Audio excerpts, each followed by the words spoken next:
There have been countless Christmas movies that have been made over the years, but one stands out, timeless and classic, that has touched the hearts of many people worldwide. The movie is Frank Capra's 1946 classic, It's a Wonderful Life. It's a Wonderful Life first started out as a 21-page Christmas card by Philip Van Dorenstern, who sent it to 200 of his close friends. A producer at RKO Pictures actually saw this and purchased the rights to the story. Ultimately, the director, Frank Capra, was chosen to make the movie for the company. Frank Capra has made movies such as 1939's Mr. Smith Goes to Washington, 1938's You Can't Take It With You, and 1944's Arsenic and Old Lace. The film's leading role went to the late great James Stewart, commonly known as Jimmy Stewart. Jimmy Stewart had a wonderful career in Hollywood, starring in movies such as the 1954's Rear Window, 1965's Flight of the Phoenix, and 1965's Shenandoah. Jimmy plays a character named George Bailey who has high dreams of traveling the world and getting out of the small town of Bedford Falls, where he lives. However, he would ultimately decide to stay and take on the family business when his father dies unexpectedly. Because of this choice, he would come to meet the girl that he would marry in the picture, Mary Hatch, played by the late Donna Reed. Donna Reed had a wonderful career in Hollywood as well. She had been in movies like 1953's From Here to Eternity, 1956's The Benny Goodman Story, and the television's 1958 to 1966 The Donna Reed Show. In the movie It's a Wonderful Life, she plays Mary Hatch, who will marry George Bailey and have a family. When they first started to court each other in the movie, they attended a dance-off in the local school gym. During this scene, they would participate in the Charleston dance-off and would end up in the swimming pool that happened to be under the gym floor. The only way that the floor would separate, revealing the pool, was if someone turned a key to do so.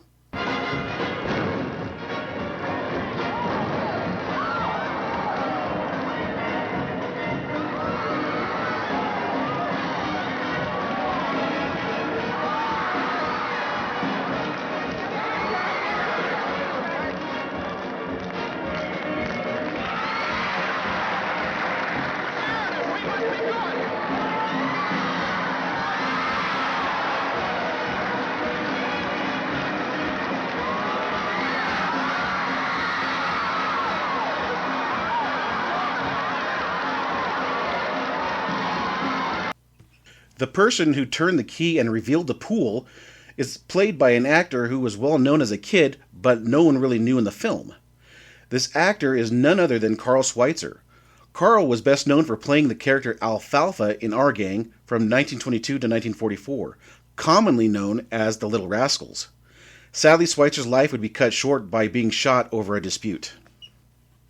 The next star of the movie is the late great Lionel Barrymore. You might recognize the last name Barrymore.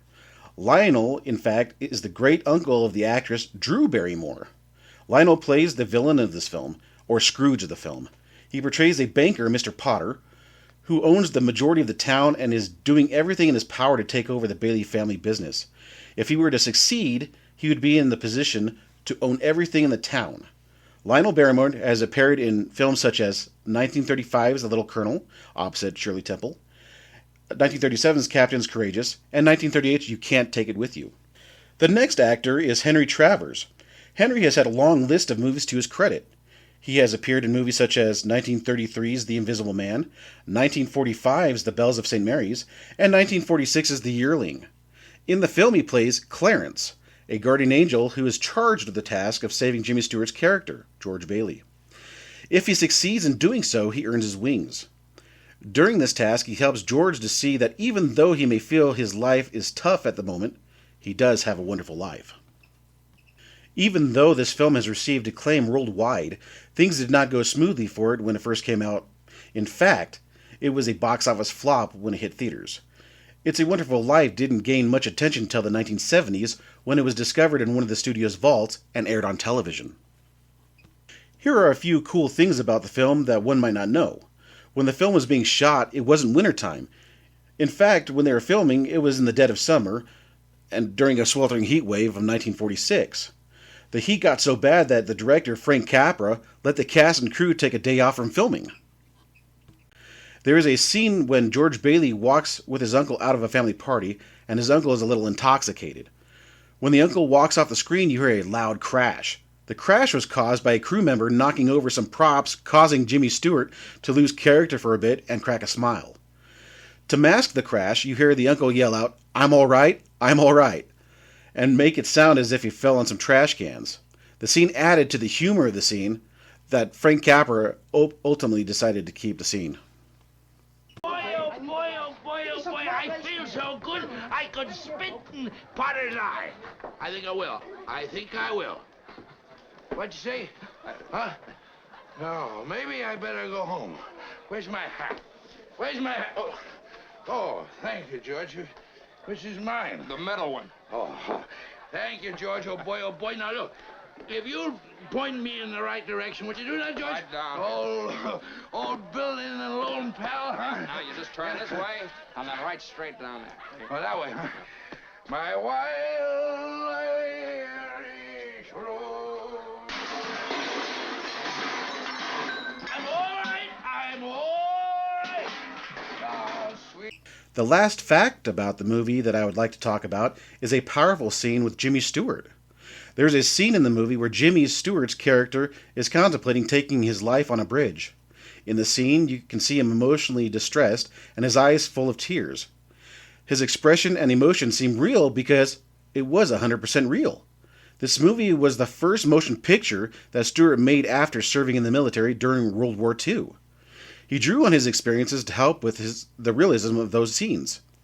In this particular scene, he was filmed having a PTSD breakdown, which is why the scene and the other emotional scenes were done in one take. During these scenes, he was the hardest to be around because he was constantly on edge. This movie, I'm sure, has quite a few stories that I don't know and would love to hear.